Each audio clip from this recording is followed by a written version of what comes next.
Mr. Jaishankar, Minister of External Affairs to India, thank you so much for taking the time to Really good to be here. Really appreciate it. Let me start out by just the fact that you're in here in Denmark. I want to ask you, because I'm curious to it, why is Denmark a relevant country for you as India's Minister of External Affairs to visit? What role do you see Denmark play in the world? Well, I think it has different dimensions of relevance, some a little more immediate, some more permanent. Our own relations are very good. It's a country with which, we have a very trusting, very strong, very open relationship. I think on many big issues, we think similarly. It's a very important partner for us when it comes to sustainability and for green development. In fact, we have something called a Green Strategic Partnership with Denmark. It's also a very influential voice in the European Union. It'll hold the next presidency of the European Union. And it's right now in the Security Council as a member.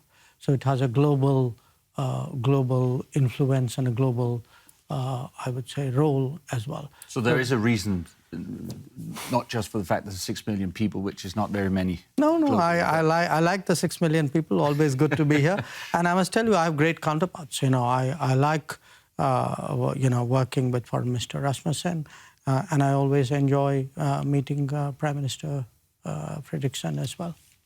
Good. Well, now you are here, so you better make the best of it, I suppose. But in Europe, we're going to talk about the New World Order and the Indian perspective on what's on our minds as well. In Europe, we see the old world order falling apart. No doubt about it. And the world is becoming an uncertain, to many people in Denmark and I think in Europe, an uncertain and perhaps even frightening place. How does the current changes that are going on, how do they look from your perspective? Look, I think falling apart is a very strong word. And certainly this is a period of very big changes. I totally get that. How we react, and change can be very unsettling, okay? To an extent, how Europe is reacting and how India is reacting is different, and there are a number of reasons for it.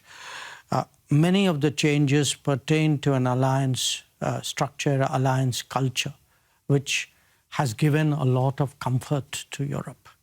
We don't have that alliance. We don't therefore have that the mindset which came with that. So when we look at this part of the changes or this part of the order, this impacts Europe much more than it impacts NATO India. falling apart, or whatever you might describe that. NATO changing. Again, I think falling apart's a very over-dramatic word. The second is, in a way, again, look, we have historically tended to fend for ourselves. That's been our preferred political positioning, strategic positioning. So we've always taken the world as it is, tried to navigate it to the best advantage, assess the risks often for ourselves. So maybe we face this era of uncertainty and volatility with a greater degree of equanimity because, don't get me wrong, I'm not saying everything is smooth and everybody can handle everything. But I think we come at it somewhat differently. I can understand, today the sentiments that I hear in Europe because, what is now happening transatlantic or even within Europe is one aspect of it. We know that the Ukraine war, which started 3 years ago, was another aspect of it. We know there are economic challenges that Europe is also going to be looking at. How do you deal with the issues of market access, of technology, etc., trusted technology? How do you deal with the digital age? So there are definitely uncertainties. But here's my takeaway, and that's what's brought me to Denmark as well. The more uncertain the world is, the more unstable the world is, we need countries and we need regions and we need groupings who will add to stability, who will work with each other, who give each other more strength and confidence to do that. And that's why I'm here. So some alliance, but we were talking about the alliances that we already have are sort of, you say they're not falling apart, but they're somehow changing or crumbling a bit or whatever that might be. I just want to reach out, touch upon what you mentioned here, because you talked about the war in Ukraine. And I think to people in Denmark, that is one of the most threatening examples of this new world order. The fact that Russia has invaded another country. You've called for peace negotiations, but differently from Europe, you have not cut ties to Russia. You've bought oil from Russia. Well, Europe continues to buy energy as well. I mean, just so that we are but why do you approach this matter differently? I understand Ukraine is not in your immediate geography, but still, it's a huge country invading a small country. Does that give you any sort of concern that this is not what's supposed to be going on? Well, it certainly is a source of concern, not just for India, but for the entire world, that you have a conflict. You have a conflict now into 3 years and going, which has impacted the entire world in different ways. It has had second-order, third-order consequences. It has messed up the global energy situation, the food, the entire food security of many countries have become a problem. Fertilizer has become a problem. So I think there's no question that it is something which matters to the world. You raised the issue of, so one country does something to another country. Look, here, obviously, at one level, everybody takes note of it, but everybody also looks at it from their particular historical experience. Now, we've had, I mean, if you were to look at after the Second World War, we are one of the countries which actually have had, a violation of our sovereignty. We still have a violation of our sovereignty by our neighbors. Pakistan and Kashmir region. And China. And China. The fact is, Europe was very detached about it. In fact, at times, Europe was very cynical about it. Now, I'm not saying that, this leads to that. I'm just saying there's the reality of the world. The reality of the world is that even when you are concerned, those who are closer to the problem, those whose interests are deeper, will have a much more passionate, emotional position. Those who are, I would get passionate about something close up to me, which Europe may wonder, why are the Indians so agitated, or not Indians, but somebody else as well. So I think that's natural. But so in diplomacy, there cannot be an expectation that other nations will have identical responses. Diplomacy is about finding common ground. That, look, let's agree on something basic and practical. And right now, from the very start, we've been saying something which we feel we are now vindicated 3 years onwards. We always said you are not going to get a solution to the Ukraine conflict from the battleground, from the battlefield. We also said you're going to have to talk. There's got to be dialogue, there's got to be diplomacy, and there's got to be direct contact. Now, there was a time, you remember there were these conferences which were going on about gathering countries on this. In the whole conflict. Now, we attended those conferences, but we always said, look, what's the point of gathering everybody else and not having Russia in the room? Can I ask you then, because you mentioned an interesting word here, and I think that, to be fair, this is a reality of whether we in Europe recognize that or not. The word cynicism, that there has been a certain degree of perhaps even cynicism when it comes to regional conflicts around the world that's not affected directly Europe. So what I'm use the word realism.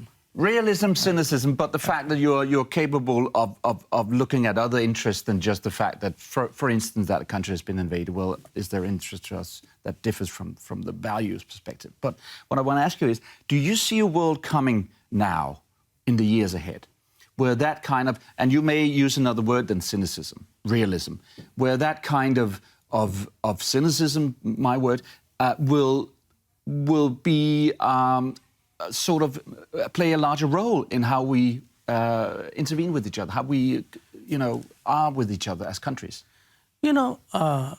I want this to come out the right way. when you started by saying the world is falling apart, I think part of the reason why you have that mindset is because maybe there is inadequate realism.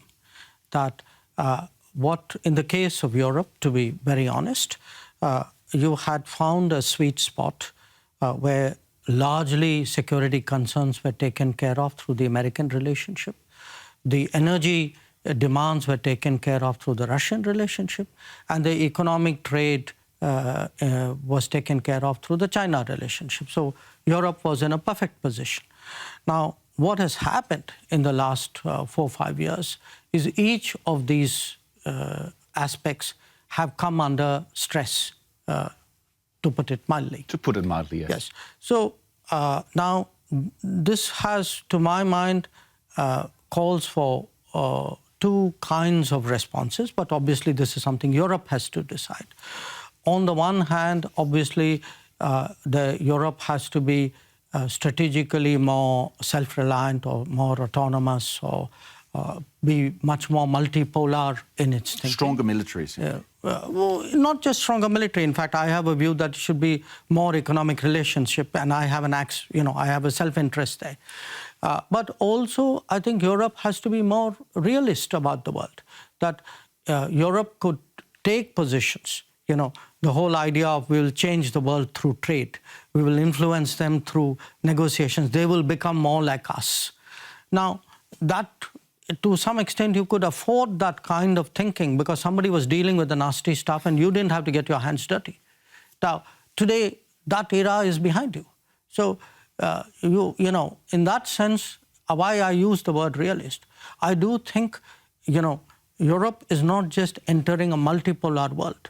Europe is also entering an era of greater realism, where it will require, decisions and resources and sacrifices and, in a sense, an understanding of the world, which perhaps you could afford not to have earlier. Do you think that this is, and this is obviously a conversation that we're having in Europe and Denmark as well, that the whole idea that, and you also say that Europe was somehow a continent that was sort of a beacon to the rest of the world, and we had this self-confidence that if people just got to learn the ways of Europe, then they would, slowly become European-like countries. There is sort of an arrogance to that, I can imagine, when you look at it from outside Europe. I'm not saying it. No, but I can read from your body language. No, I can't. I'm just joking. But still, that Europe has to learn, in your opinion, that we are not going to make the rest of the world look like us. Yes, but I do think that there are many things where Europe can bring value. Europe can contribute to the larger direction and evolution of the world. And I think those things one should pick up. Again, see, the reason why I caution against sort of a despondency is what then happens is even the capabilities, the capacities, the good things which can be done, they then get put on the side. It is like, oh my God, everything is falling apart. What do I do? The world... the world's such a difficult place, nobody knows how to handle it. You don't want to go there. I think there has to be, in a sense, a much more clinical view about, the opportunities, the challenges, the predicaments, the situations, the solutions. And I say this, as someone who's lived in Europe and worked with Europe for many, many years. I think there is a lot that Europe can do for the world and with the world, and we are a very good example. I mean, when I come here to Denmark, to me, when I talk about a green strategic partnership, or if I say, okay, this is a part of the world where, many of the major global challenges can be talked about and discussed and worked upon. So for us, I mean, right now, one of my biggest objectives in Europe is to accelerate the free trade agreement. And I look at the free trade agreement not just as a business deal. I mean, to me, it's a much deeper connect between Europe and India, and a connect which is not without its strategic implications and overtones. So Europe has value. Europe is a good partner. It's our largest economic partner. It's a very important political partner. It's increasingly a security partner. I mean, many of our key security relationships are with individual European countries. You talk about free trade, and obviously that is one of the big issues, not just in Europe, but across the world, because of the new president. I noticed. In the United States. You noticed that President Trump is now in the White House. I just want to ask you, very basic question. The fact that the President of the United States is now Donald Trump, does that make the world, and I understand why you could dismiss this question, but try to follow, does that make the world a better or worse place? Look, that's your way of looking at it. My way of answering it would be that President Donald Trump is a product of his times. That he didn't come out of the blue. His success in politics is because he resonated with a certain situation in American society. And that situation, to a large degree, is an outcome of the present model of globalization, where there is a sense of job loss, there is a sense of stagnating quality of life. There is a sense in America that the way America engages the world is no longer to the benefit of America. Do you agree with that? No, it doesn't matter whether I agree with it. Americans agree with it. But from an objective perspective, is that true? But I can see the Americans thinking that. So the point is, and some of it, frankly, from our perspective, I mean, we do see today an over-concentration of manufacturing. We do see today the international economy impacted, the rules of trade are impacted by subsidies and state support. And, the reality is there for all of us to see. It's not just in America that sectors have been wiped out and jobs have been lost. It's happened in my country as well. And I can tell you the very strong feelings about it. So, when you look at President Donald Trump, I think we have to understand that he is a product of a certain, there's 20, 30 years of what happened in the world, which actually has led to the situation that we have today. So I think if one has to deal with this, which is what I have to do in my responsibility, you address the issues and the underlying factors and the larger framework, rather than fixate it on a person and a decision and a particular problem. I mean, that's the way I would respond to it. You've just a little less than 2 weeks ago, President Trump intervened or played a role in the conflict that India has with Pakistan and has since '48, I think. And he says that he said on his own social media platform that he brokered a peace deal. I've heard voices, and you're smiling just a bit. I hear that as a voice as well. That might not be the whole story. But my point is, because as I see it, the President Trump is going to the world trying to make peace. That's what he's saying. That's his ambition. Do you agree that his approach, which is perhaps more cynical, which is more transactional, does bring more peace with it than the more ideologically or ideal-based approach that has been for some years now? Well, first of all, let me, I like this telepathic interview where I just have to smile and you pick up on it. About where, our part of the world was concerned, because again, when we look at big global challenges, I think I would put terrorism right up there as one of the key challenges which affect the entire world. And we've had to grapple with a very serious terrorist attack in April. And what followed was a consequence of that, because the terrorists were based in a neighboring country and, were operating with impunity and with a high degree of state protection and support. So we had the conflict for a few days that you spoke about. Now, we resolved that conflict for the moment in its particular military form through agreement and understanding for a cessation of firing and military action.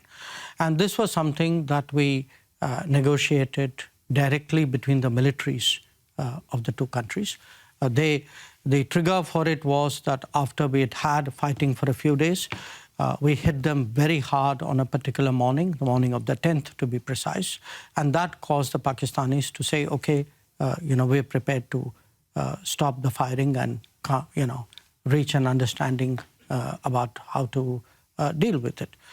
So I just want to get that part of it across to you. But as a general proposition, I think right now, there's a conflict going on in Ukraine, as I said, into its 4th year. You have a very, serious situation. Again, a lot of bloodshed in the Middle East. Then there are other aspects to it, Yemen, etc., etc. So if you have, I think, a world leader who advocates, conflict resolution and settlement as a broad principle, obviously that is to be welcomed.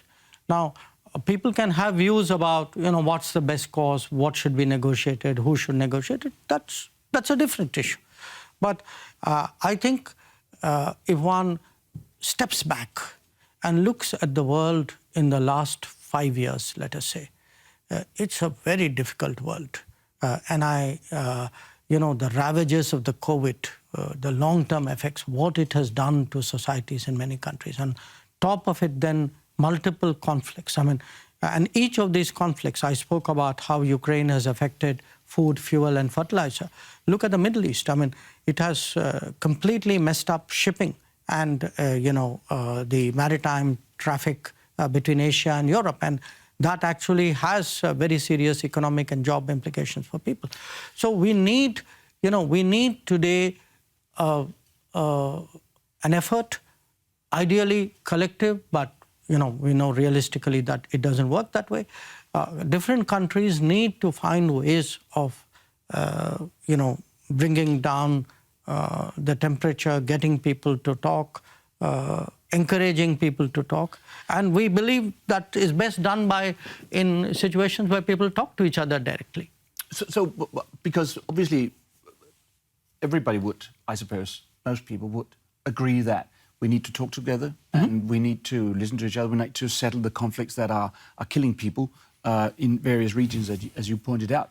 What I'm also trying to look at is, from a European perspective at least, when I think many Europeans and perhaps even European governments look at the current American president saying that kind of, and you may not like that word, but the kind of cynicism or realism, whatever you want to call it, is somehow dangerous, that engaging with countries that you do not share values with to the degree that you don't have one-to-one the same values, but still that there is some sort of respect for human rights or democratic aspirations or whatever that might be. That kind of cynicism is too much. It's not helping. So what I'm asking you is that, are you saying that, well, put that aside a bit and look at it, it is really doing a progress, it is helping? Well, this time the reason you see me smiling is I am thinking as a country, a democracy, who were invaded by a military dictatorship to my west, which was supported for multiple decades by European countries, Western Bloc as a whole. So I reflect on it again. Purpose of that is not to say bad things happen to us and that therefore justifies it happening elsewhere. But to say that, look, in some ways, that's why I use the word realism. Countries or groupings cannot say that we will only do business with people who are like us. If that is the case, why is Europe even present in many parts of Asia? Surely the places where Europe has the most business are not societies and polities which are similar to Europe. But Europe has no problem doing that. So often the very values which are so important to you closer to home, and I understand that, apparently don't or matter less the farther you leave your shores and go out. So the the standards applied to doing business or engaging other countries in Asia is different from, or I could argue in Africa, is different from what you would yourself apply in your close proximity. So which is why, you know, I'm not saying values, I do appreciate values do matter, because all of us, if we have a belief and a way of, you know, of thinking and behaving at home, it's natural human trait to want to do it abroad, you know.